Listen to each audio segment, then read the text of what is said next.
Well, hello, Internet, and welcome to my Dungeons & Dragons tutorial. Today, in one video, I am going to not teach you the basics of Dungeons & Dragons, but I'm going to teach you about 85 to 90% of pretty much everything you will ever need, whether you're a player or a dungeon master. So we're going to be learning all this stuff by playing through an adventure, and I'm going to have a fighter, a cleric, a rogue, and a wizard, and we're going to interact, and I'm going to specifically try to do almost every single action you can do as a player, both in combat and out of combat. And basically, the basics you need to know is this is a D4 right here, and this is a D6 right here, 6 sides obviously, and this is a D8 right there, and this is a D10, I guess I should do that, D10 right there, and this is a D20. The D20 is going to be the guy that you use all of the time. You're going to use these other guys though a lot as well.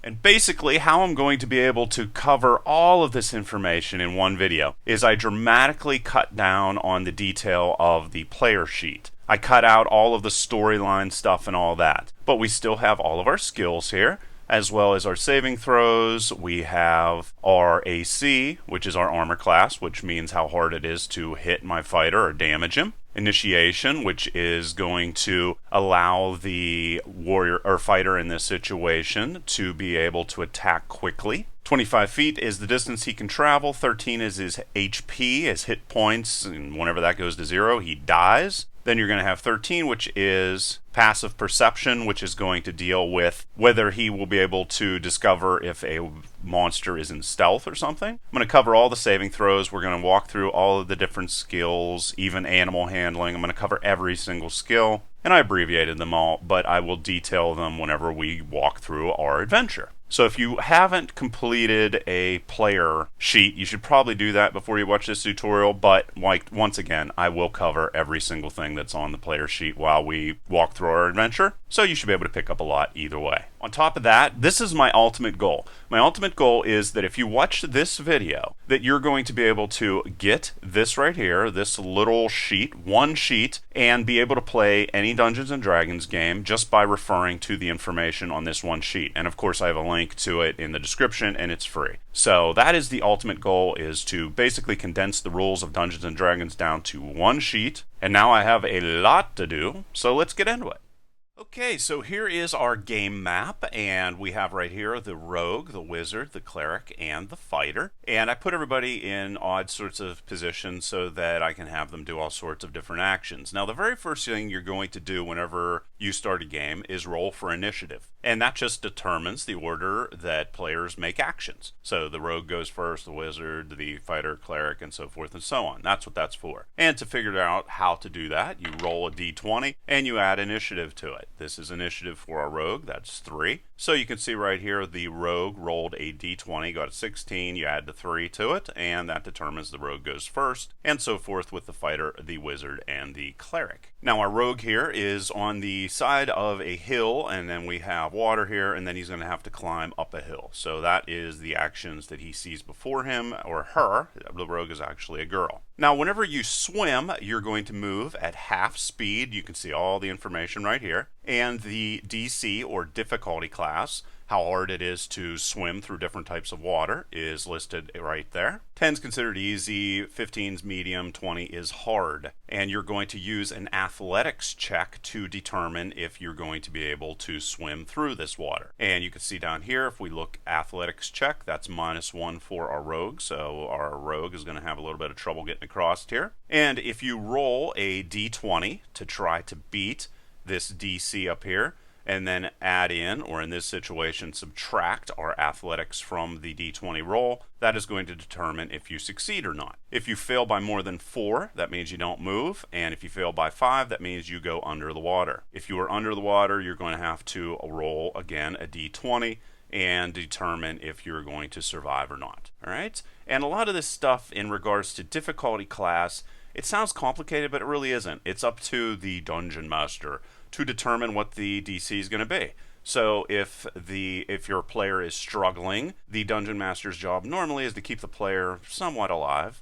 not necessarily alive, but you know, make it so that it's fun. So if they keep failing over and over and over again, change the DCs up so it's easier for them to succeed. So that's something that just changes as the game goes on. It depends upon the different players and what goes on. So basically, our rogue in this situation is going to roll a 16 and subtract 1 from that from our athletics check. We can see right here. And that means that she is going to succeed in being able to go. We look over here. How far can she travel? 25 feet. What you're going to do is divide that by 2 and round down. That means she can travel 10 feet. And if you look here, she's right there, and each of these squares here is going to represent 5 feet on our game board. So that just means that she's able to move 10 feet, and now she is in the middle of the water. And now, based off of our initiative check or our initiative roll that we had in the very beginning, that means that our fighter is going to act next. And in this situation, the fighter is just quite simply, down here represented with the F, the fighter is just going to move 25 feet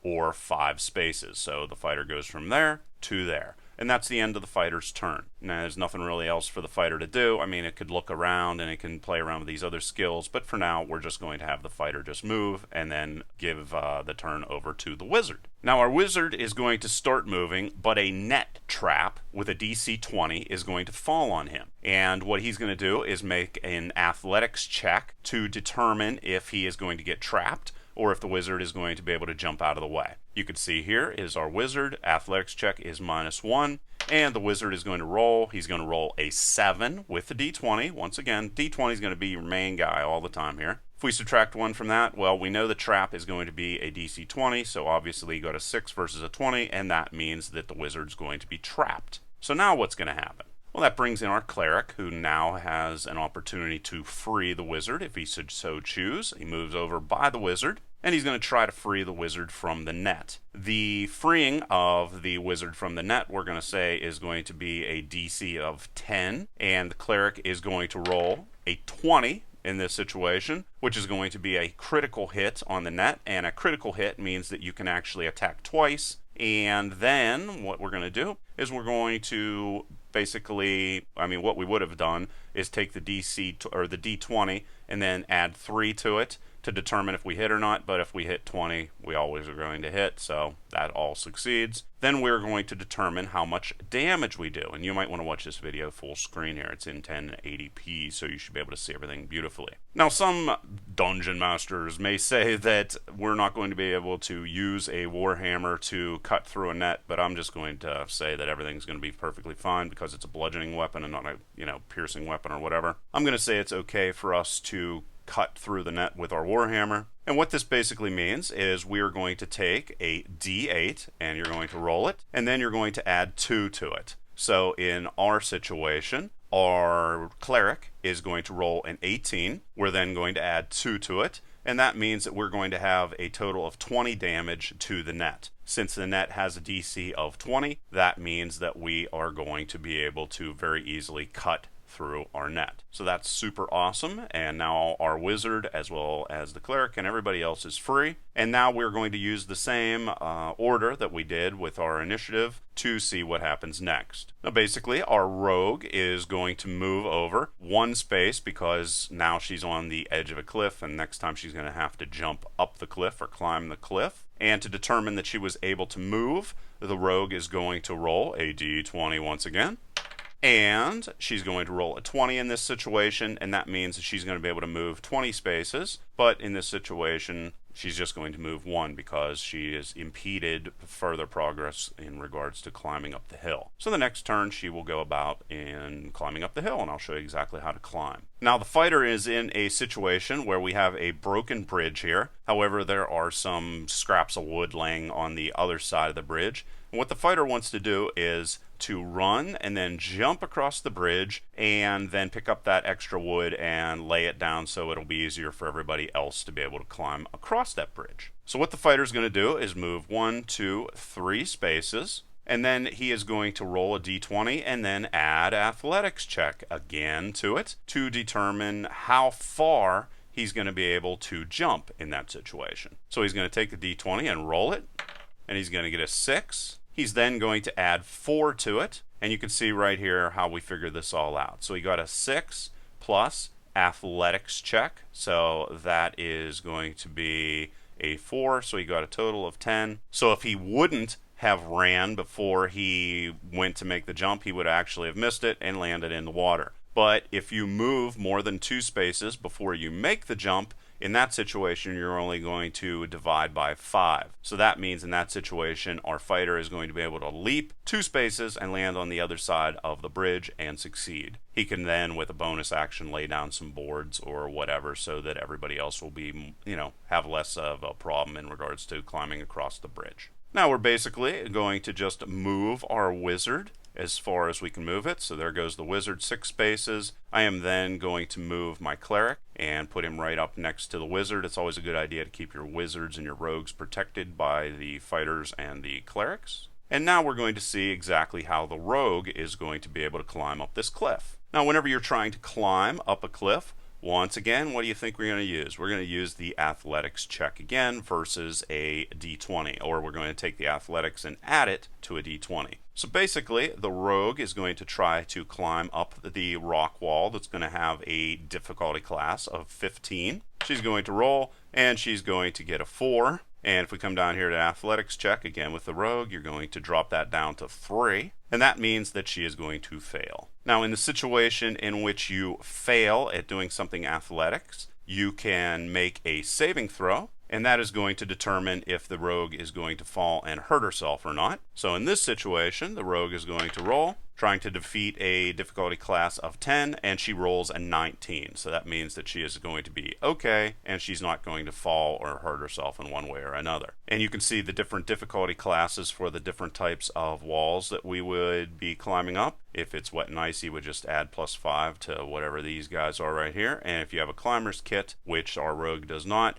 you would add +2 to your, increase your overall score. Once again, d20 plus athletics modifier. If you fail by 5 or more, which our rogue did, you're going to have to make a saving throw, and that is going to have a difficulty class of 10. And to determine if you would succeed or not, the saving throw in this situation, if you're doing something athletics, is going to be a d20 plus your dexterity. And that is going to basically come in anytime you're doing something athletic wise and you're trying to save yourself from falling. And we'll get more into the saving throws and provide more example as we continue. If she, however, would have failed in her saving throw, she would have taken 1d10. That means roll the d10 dice one time, and for every 10 feet she fell, she would take damage. And of course, that would decrease her hit points, depending upon whatever that number would have been. And now it is going to be time for our fighter. Our fighter is going to move, and then he is going to notice that there is a non-player character here, standing here on the side of the water. And our fighter decides that he wants to ask the non-player character if there is danger nearby. Our non-player character says, nope, there's no danger nearby, just fish. So if our fighter would like to maybe decide if the non-player character is being truthful, or if they have any motives, or if they could provide some type of clue, what he's going to do is make an insight check. Once again, that cheat sheet I showed you at the very beginning that is also in the description underneath the video that's free, get it, because it has little notes about what type of skills you're going to use to get information from a non-player character, for example, like why you would use insight. So our fighter in this situation decides that they want to make an insight check to decide if the NPC is being truthful or not. Now, your DC is normally going to be between 10 to 20, and in this situation, I'll just use 10 because I'm trying to gain insight from somebody that's not very threatening, so it should be pretty easy. So I'm going to roll a d20, and then I'm going to add insight to it, and my insight is right down here, and that's going to be +1. So that means I scored 17, and the fighter gains the insight that the NPC is lying. Now the fighter has moved, and the fighter has also performed an action, so in this situation, we're going to deem that his turn is over. Now that's going to lead us to the wizard, and the wizard's going to walk 6 spaces, and of course, remember the fighter put boards down there, so we don't need to jump in that situation. Then it's time for our cleric to move, and the cleric is going to move 5 spaces. And in this situation, he's hanging off the side of the bridge here, so everything's okay, I promise. The cleric in this situation, now that we know the NPC was lying, decides that he wants to try to intimidate the NPC. And now the NPC might be getting nervous, so let's increase his difficulty class in regards to succeeding on an intimidation to 15. Now the cleric's going to roll a d20. He's going to score a 5. We're going to look over here for his intimidation. That's going to be a 3. That's still going to be 8, which is less than 15. So in this situation, we will deem that the cleric cannot intimidate our NPC. And that brings us to round 4. So back to our rogue who just recently fell down the cliff trying to climb up it, and she is going to try to climb it again. Now remember, here is our information. This is a rock wall, so we're going to say this is a DC 15, and our rogue is going to roll. In this situation, she's decided to be smart, and she has a rope on her. She decided to throw the rope up, and that is going to give her an additional +2, which is going to increase her success. And whenever she rolls an 11 minus our athletics. And in that situation, she is going to be able to succeed in climbing up our rope. And that's the reason why she's up here above the cliff. And this brings us back to our fighter. Now our fighter has determined that there's no point in fighting with the NPC anymore and trying to get any information, but he decides that he would like to look for any scattered food that might be here before we enter our dungeon. So what our fighter is going to do is do a use the survival skill to try to find some type of food. And you can see right here, survival for our fighter is +3, and our fighter is going to roll. He is going to get a 12. He's going to add 3 to it, and that gives him a total score of 15. Now, how we decide how the survival works, again, the survival notes are going to be on our cheat sheet. We're going to give survival, or the opportunity to find additional food, a DC of 10. So if you go and score a 10, that means you get an additional 1 day's worth of food. And any 2 points you would get is going to feed another player or yourself for additional days. You're also going to be able to use survival to avoid getting lost, or to escape from hazards like quicksand and things like that. Or you could also use a survival check to predict the weather, which I have never used ever, but whatever, that's in the rulebook, and so I decided to cover it. So once again, our fighter rolled a 15, so that means that in essence he had a 14, which means he's going to be able to get enough food for himself as well as 2 additional days with our survival skill. So that's pretty cool. And we could jot that down on our little sheet, or more than likely you're going to use a legitimate character sheet and you could put that in your inventory or whatever. And that brings us over to our wizard. Now our wizard is going to move 6 spaces way up here. Going to be a very brave wizard in this situation. And then what the wizard's going to do is roll an investigation check. And you can use investigation to look for clues or hidden objects. And we're going to say in this situation that the investigation check is going to be a DC 15, which is a medium check. Wizard's going to roll, get a 19 plus 5 for investigation, which is right here. I have it abbreviated, +5. And that means that the investigation is going to be successful, and the wizard would then discover goblin tracks. So the dungeon master might determine that, give you additional information, but for this point, I'm just going to say that all the players should be aware that there are probably going to be goblins coming, so prepare in what other way you would like. That brings us back to our cleric, who's over here hanging off the side of the bridge, and the cleric is going to move 5 spaces, and then he's going to not give up and try to persuade the NPC. So he's going to come over here, and with the persuasion check, you're basically going to just try to persuade them to give you some type of information in a nice way. So what he's going to do is roll a d20, and he's going to score a 20, so he doesn't have to add in the persuasion check or anything like that. That's +5, so he's very, very persuasive, our cleric.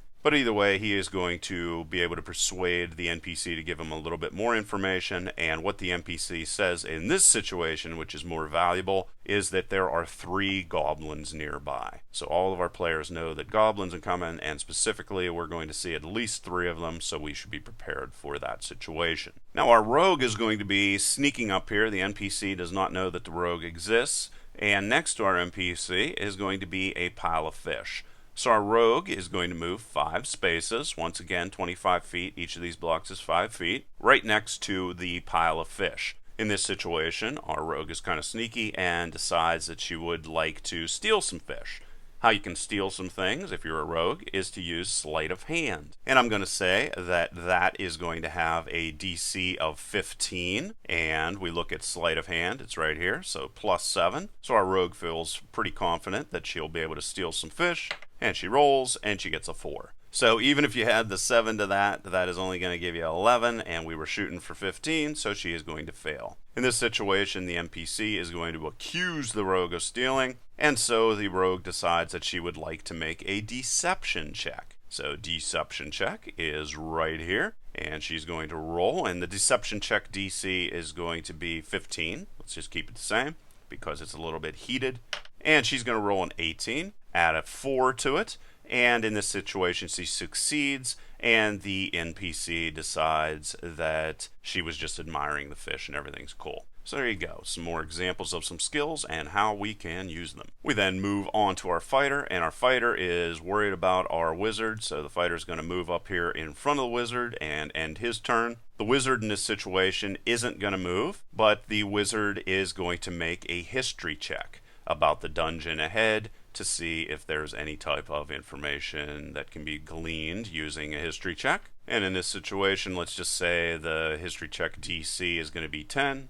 We're going to roll. We're going to get an 8. We're going to come over here to history. There it is for our wizard, and that is +5. So in this situation, we'll have 8 + 5, and the wizard is going to remember that the dungeon contains much in the way of gold and ancient powerful weapons, okay? So basic stuff. And I'm not going to get a lot into the different intelligence checks because they're more story-based than anything else, and I'm trying to keep this less about story, more about actually learning the intricacies of the actions and things like that. But you can see right here on the screen the different types of information you can get from these different skill checks. And you can see arcane, this is arcane right here, history was right there, investigation is right down here, nature is over here, and religion is right there. Alright, so our wizard found out some information, and now we'll move over to the cleric. Now our cleric is going to notice that there is a dog at the entrance for our dungeon, and the cleric is going to move in 5 spaces, and here is the dog, non-threatening little doggy sitting outside of a dungeon for some reason. And the cleric decides that it wants to use the animal handling skill, and just to shake paws. Now you can see right here, I'm not going to get a lot into animal handling, but you can do a lot with animal handling, especially at higher levels. And what we want to do here is we want to perform a trick that our dog knows. So we're going to assume that the dog knows how to shake paws, and so the DC 10 for that, or the DC for that is going to be 10. So our cleric is going to roll, get an 11, +3 for our animal handling, which is right there, and succeeds. And the cleric shakes the dog's paw, and that's it. And like I said, you can look in the player's handbook and find out more about all these other different things. You can teach the dogs tricks and do all kinds of things. But just be aware, this is a really complicated type of skill, and it's very specialized, and you know, it's going to take some work to get it more into that, so I'm not going to dwell on it. So that's the end of round 5, and now let's move into round 6. In this situation, our rogue is going to move 5 spaces, and she's going to pass our NPC who is down here that she really likes to pick on, and she's going to decide that she wants to try to pick the NPC's pocket. So as she walks past our NPC, she is going to try to pick his pocket, and she rolls, and she gets a 1, which is a critical miss, but we're lucky because we have a rogue, and the rogue is lucky, and that means anytime you roll a 1, you get to re-roll. So she gets another opportunity to pick the NPC's pocket. She rolls, and in this time she scores a 16. We're going to come again over here to Sleight of Hand and add 7 to that. She's going to succeed, and we're going to say that she's able to steal 1 silver piece, and you could put that over in your inventory. Just be aware, the DC is going to depend a lot, whenever you're picking pockets, is going to depend a lot on how large the object is. So now let's move over to our fighter. Our fighter is just simply going to move 5 spaces. Our wizard is then going to move 6 spaces, and our cleric is going to move 5 spaces.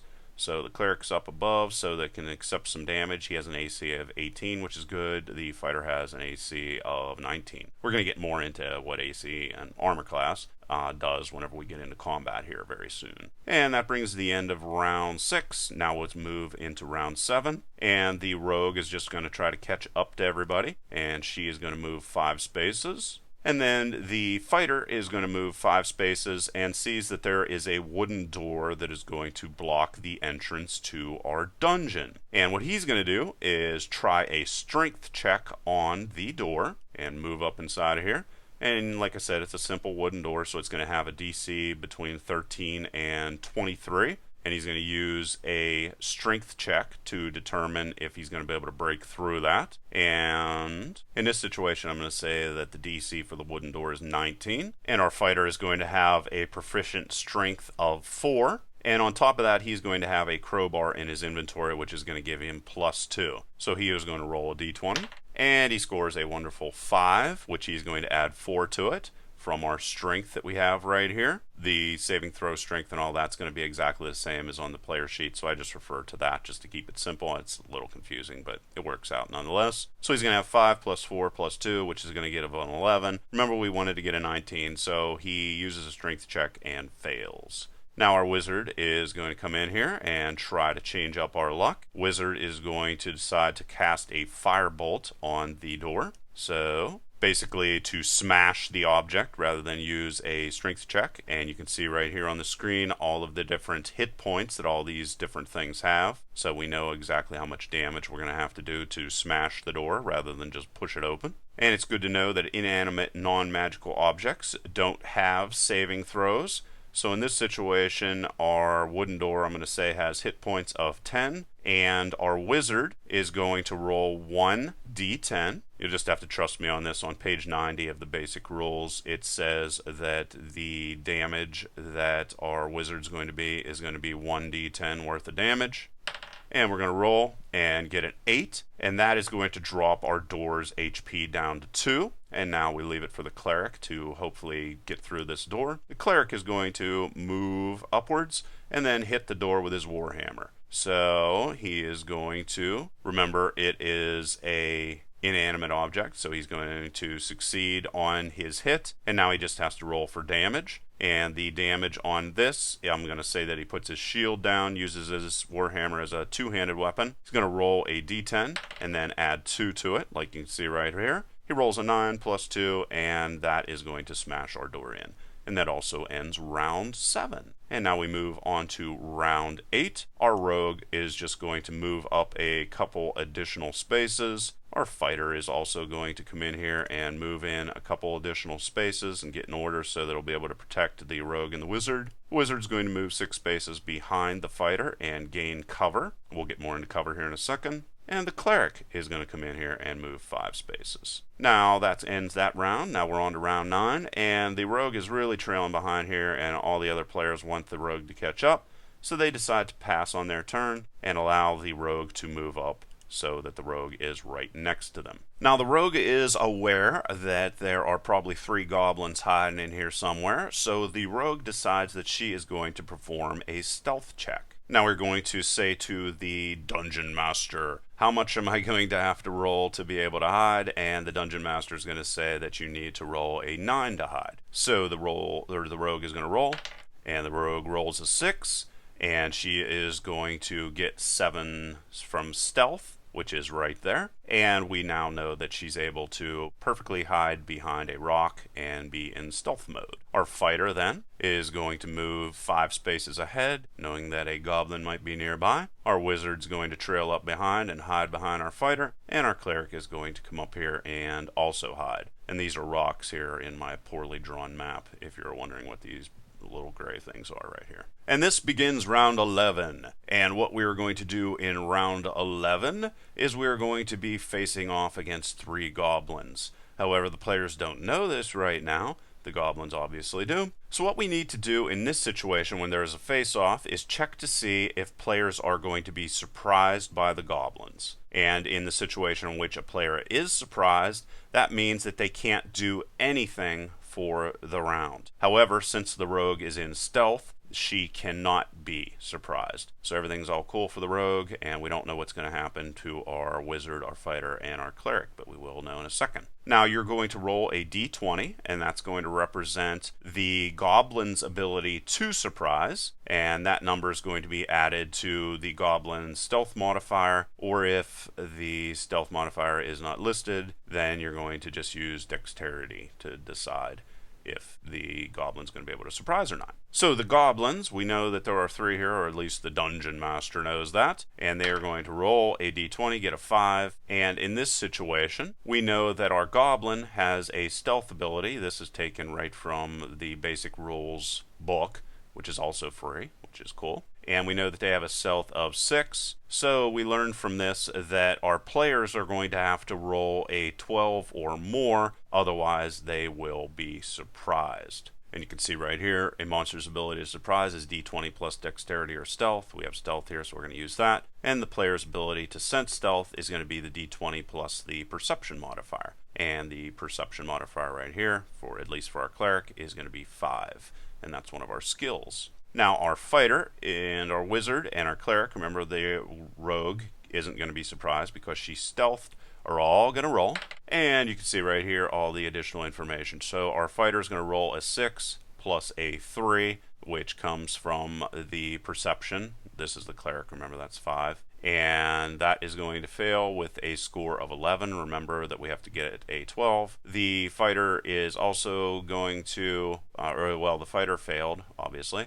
The wizard is going to get a 14, and the wizard's not going to be surprised. The cleric rolls a 7 plus 3, so our cleric's also going to be surprised. So what that means is our fighter is not going to be able to act this turn, neither is our cleric. However, our wizard and our rogue will be able to interact with each other, as well as our goblins, of course, will be able to interact. And now what we're going to do is roll for initiative for our goblins, as well as our rogue and our wizard, to determine the order in which we will be able to play. So we have our initiative roll. Goblin 1 rolls a 11, Goblin 2 rolls a 9, Goblin 3 rolls a 9, the rogue rolls a 10, and the wizard rolls an 11. And so knowing that information, we're going to be able to determine the actions whenever we actually fight against each other. And I have a little note over here. The initiative, if it isn't filled out, is actually the same as the dexterity, as you can see right there.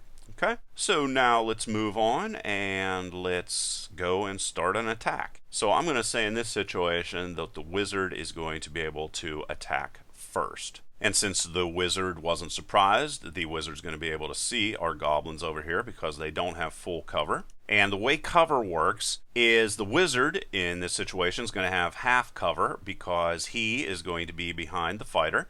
And what that means is they get a +2 of AC, armor class, harder to hit if the fighter's in front of it, as well as a +2 dexterity saving throw. So add 2 to dexterity saves, as well as add 2 to armor class. And you can see right here, if there was 3/4 cover, that means +5 AC, as well as dexterity saving. And in a situation in which something is fully covered, that means it can only be attacked with an area of effect spell. So in this situation, our wizard decides that he wants to try to attack both of these goblins right here with Acid Splash. Now, Acid Splash is a spell, and it has a range of 60 feet, so we can definitely hit from there. And what it does is it allows you to choose 1 or 2 monsters if they're within 5 feet of each other. These two are right next to each other, so that's going to work. And in this situation, it says in the spell that the monster must succeed with a dexterity save versus spell save. And spell save, if we come down here and look with our wizard, is going to be 13. And if it should fail that spell save, that means that the goblin is going to take 1d6 of acid damage. And this is going to affect both goblins because they're right next to each other, of course. So Goblin 1 is going to roll and score an 18. And then we're going to take the dexterity, which is +2 for a total score of 20. Plus on top of that, we're going to have half cover, which is going to add +2. And that means that the acid is going to miss Goblin 1. Goblin 2 rolls, gets a 12 plus dexterity. The goblins all have exactly the same stats. so +2. And in this situation, we're going to say that the Goblin 2 is going to have 3/4 cover, because not only is he covered by the rocks here, but also by the Goblin. And so we get 12 plus 2 dexterity plus 5 for 3/4 cover.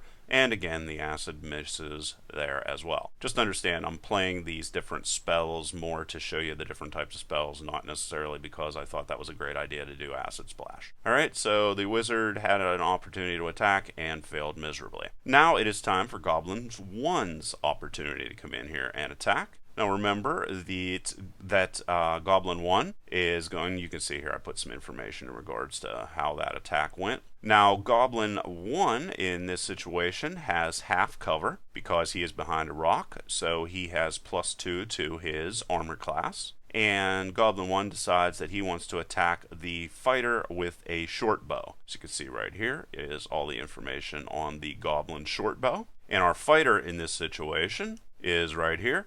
And the fighter has an armor class of 19. So that means to be able to do any damage to the fighter, the Goblin's going to have to score more than 19 points to be able to damage our fighter. So our Goblin is going to roll and score 16. And then what we're going to do, this is a ranged attack for our short bow. We're going to add the +4 to that to get a total attack of 20. And that means we're going to hit our fighter. Then we come down here to determine how much damage we're going to be able to do.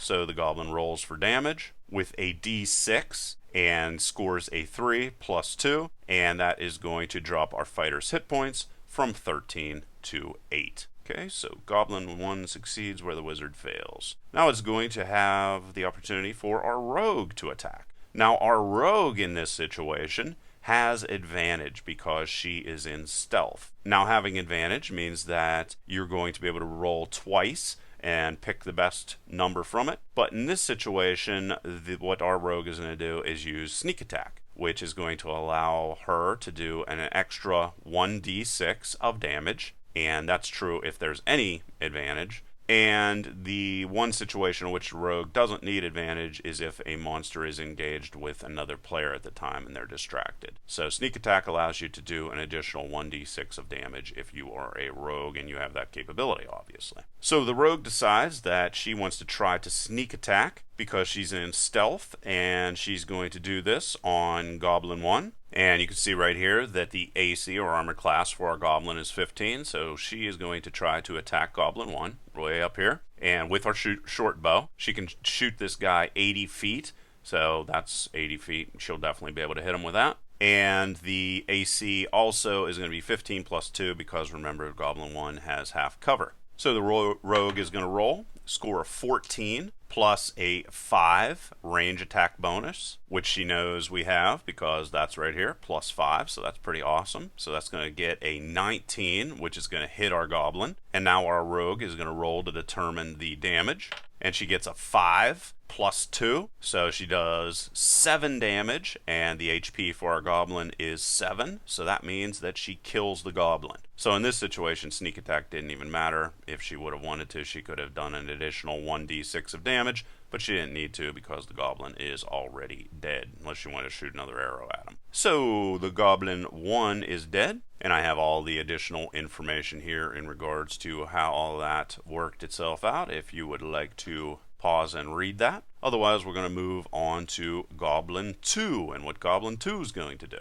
Now, Goblin 2 decides that he wants to attack our fighter, and specifically Goblin 2 is going to attack the fighter with the short bow. Remember, the fighter still has a 19 AC, and the Goblin is going to roll and get a 2 plus a 4 for range attack. You can see right there the range attack with short bow, and is going to miss our fighter, so our fighter is not going to take any damage. And then that brings us to Goblin 3. And Goblin 3 decides that he wants to attack the Cleric, once again with a short bow. The Cleric in this situation is going to have an AC of 18. The Goblin is going to roll, score a 19, +4 for range attack once again, and hits. Then the Goblin decides that they have to determine the damage. Roll a 1d6, as you can see right there, +2, and this is going to do a total of 5 damage to our Cleric, which is going to drop the HP of the Cleric from 12 to 7. And that ends our round. And now, because nobody is any longer surprised, we are going to do an initiative roll with every single character that is currently on our map. So we're going to have an initiative roll, and Goblin 3 is going to roll a total of 22. Remember, initiative is d20 plus whatever the initiative is. There's the initiative for the Goblin. So Goblin 3 rolls 22, and you can see all of the other different initiative rolls.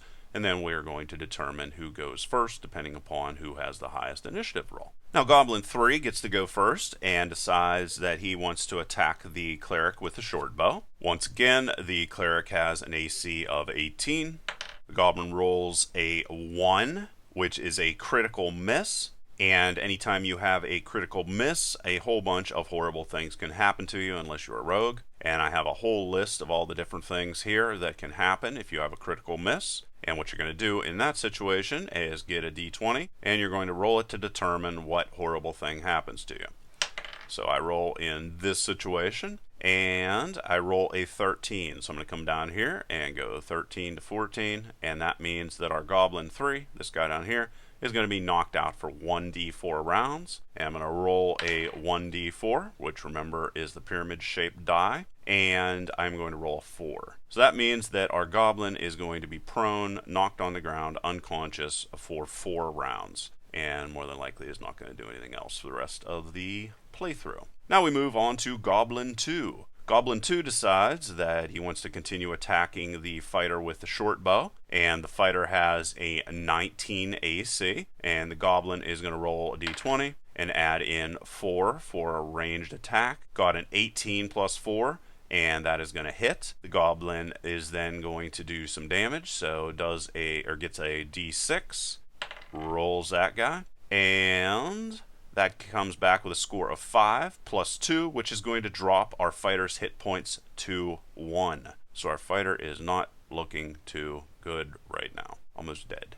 Now it's time for the wizard to be able to do something here. And the wizard is going to move forward. Well, just before I continue on with the wizard, I want to talk about what happens in the 0 hit point scenario. Now, in that round, if the fighter would have gone down to 0 hit points, what he would have did is roll a 1d10, as you can see right here, and then add his constitution to it, which is a 5. And if he rolled over a 10 for 3 turns in a row, that would raise his HP to 1. If he would instead fail 3 times, and he could try once per round to try to come back to life or survive from death, then if he would have failed, scoring less than 10, that means that he would ultimately die and be dead forever. So that is how a 0 hit point scenario works, and how you can be killed and then basically stabilized over numerous different rounds. So now we can move on to our wizard and what our wizard's going to do. Now our wizard in this situation is going to use Firebolt on Goblin 2, and first what he did was move over a number of spaces so he can get a direct line of fire, so he doesn't have to worry about cover anymore. And the Firebolt is going to have a total range of 120 feet, and our wizard is going to use a spell attack bonus in any situation in which the spell doesn't say that the monster takes a dexterity save or a constitution save or some other type of save. So in the spell description, if it doesn't say that the monster needs to take some type of save, in that situation, always you are instead going to use our spell attack bonus for our wizard or our sorcerer or whatever. Okay, so that's very important to understand. That confuses some people. So if it doesn't say that the monster takes some type of save, then use this. Okay, kind of simplifies it a lot. So what we're going to do here is get a d20, and we're going to roll that, and then we're going to add a spell attack bonus versus our monster's AC to decide if we hit. So our wizard is going to roll a 7, and then we're going to add our spell attack bonus to that, which is a 5, and versus a 15 AC, that means that our wizard once again fails and doesn't hit our goblin. Now it's time for our cleric to come in here and do something. And our cleric is going to move 3 spaces next to Goblin 2. Cleric is upset. Cleric is going to swing the one-handed warhammer. The cleric has a shield on the other arm, and the goblin's going to have a 15 AC. The cleric's going to roll a 12, add in the attack bonus, which is 3 down here, as you can see in the bottom right-hand corner. That is going to score 15, which you have to score the AC or higher to be able to hit. So 15 does hit, and then the cleric does a D8 worth of damage plus 2, as you can see down here. D8 if it's a one-handed warhammer plus 2, and that means that it does a total of 8 damage, which kills Goblin 2. So Goblin 2 is now dead. And this brings us back to the rogue. Remember, the rogue has advantage if the goblin is knocked out. However, if you really look into the rule books, if the goblin or a monster in general or anything is prone, which means they're down on the ground, that gives the attacking person a disadvantage. So what happens when you have advantage, but you also have disadvantage? They cancel themselves out. So that means that the rogue is not going to have advantage nor disadvantage. And also on top of that, since the rogue attacked on the previous turn, the rogue is no longer in stealth. So the rogue decides that she wants to attack with her short bow. And here's some information on advantage and disadvantage. Goblin 3 in this situation is still going to have 15 AC, and the rogue is going to roll a 14 plus 5, which gets 19. That means that she was able to hit the goblin. The rogue is then going to roll for damage and get a 4 plus 2. And that's going to drop our goblin's HP to 1. So we got 2 goblins dead and 1 living here still onwards. And that's going to bring our fighter in here. And the fighter is going to move 3 spaces and attack the awake goblin. Remember, the goblin was knocked out, but whenever it was attacked, it wakes up. Fighter is going to take a bonus action in this situation and return some lost HP, and he's going to be able to do that because he has second wind down here. And what that means in that situation is the fighter is going to be able to roll 1d10 and then add 1 to it for his level, and that means he is going to return 11 HP. So that's going to bring him from 1 HP up to 12, so almost to max. Max is 13, I believe. And then the fighter is going to attack the goblin with a longsword. He is going to roll a 14 plus 4 attack bonus. You can see that, longsword. And that's d20 obviously, plus 4, and then determine how much damage you get, roll a d8, get a 5, add 2 to that, and that's going to kill the goblin. So now everybody's dead, and now we can move on. Now what I'm going to do is basically just prepare for the next round of horrible things to happen. So I'm just going to say that all the players can move to whatever position they want to move in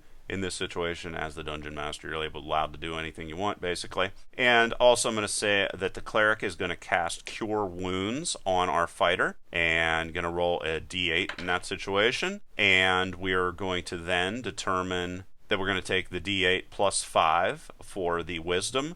A cleric's special spell casting tool is going to be wisdom versus the wizard, which is going to be intelligence. And we're going to be able to cure for a total of 2 plus 5, and that's 7. However, we're not going to be able to go above his max HP, so that just brings our fighter from 12 HP the whole way up to 13 HP. And also the rogue is going to roll and go into stealth mode once again, because we have no idea what we're going to see on the other side of this door. Now the rogue walks over and pushes on the door, and the door is locked.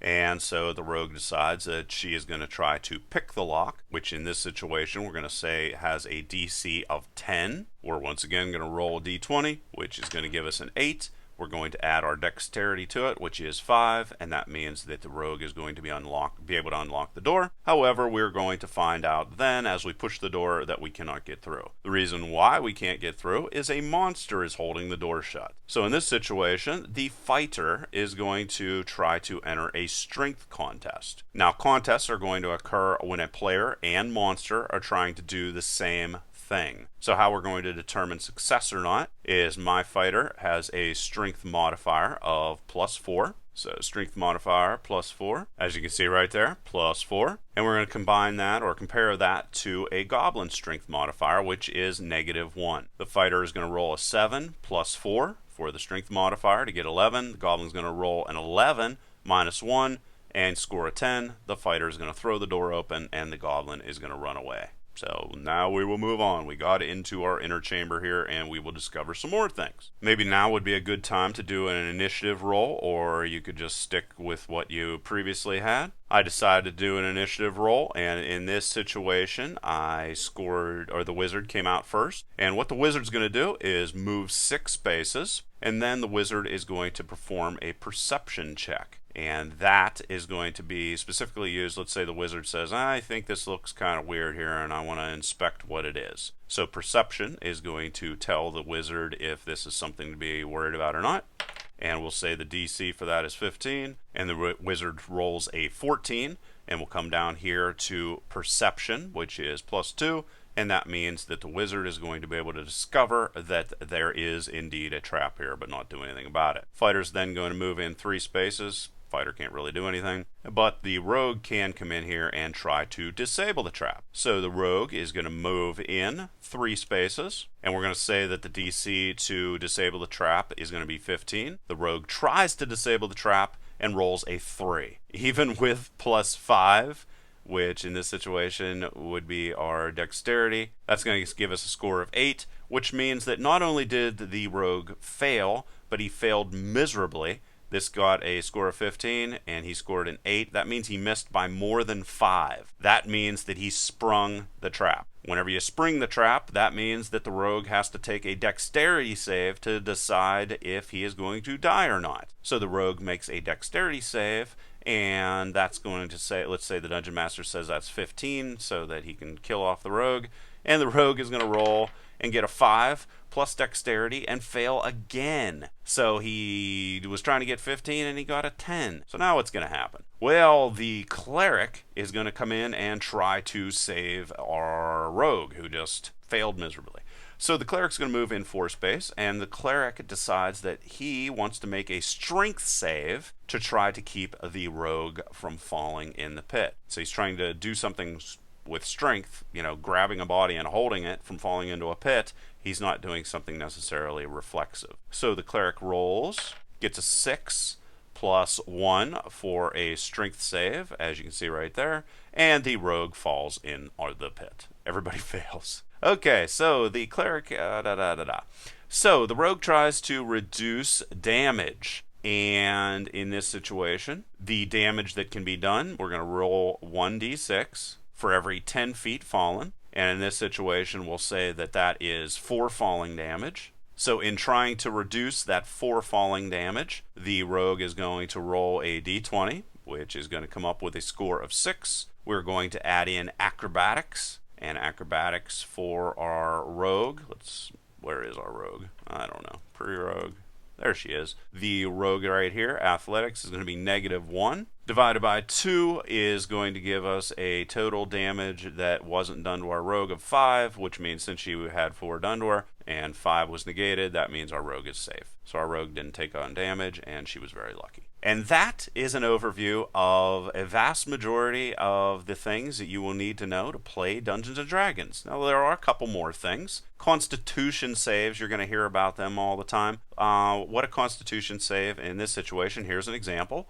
A ghoul can force you to make a Constitution save. So a ghoul claws our cleric, let's say, and the cleric tries to make a DC 10 Constitution save by rolling, let's say, a 19. What that means you're going to do is take whatever your Constitution modifier is. Go to Constitution modifier, 19 plus 3, and if you fail, you're going to be paralyzed, and if you don't fail, you're not going to be paralyzed. And another thing you might come across is Wisdom save. The phantasmal killer is going to try to charm our cleric into seeing the most fearsome creature imaginable. In this situation, the cleric must make a Wisdom save of DC 15 to recognize that it isn't real. Takes a d20, rolls it, gets an 8, plus 5 wisdom. There's wisdom right there, and in that situation fails. So there you go, guys. That is an overview of pretty much a vast majority of the different things you can do with Dungeons & Dragons. Hopefully I was able to clear up a lot of things, and I will make it a little bit more likely you'll be able to jump into a game and enjoy yourself rather than scratch your head all the time. Like I said before, refer to the cheat sheet that is in the description. And like always, please leave your questions and comments below. Otherwise, till next time,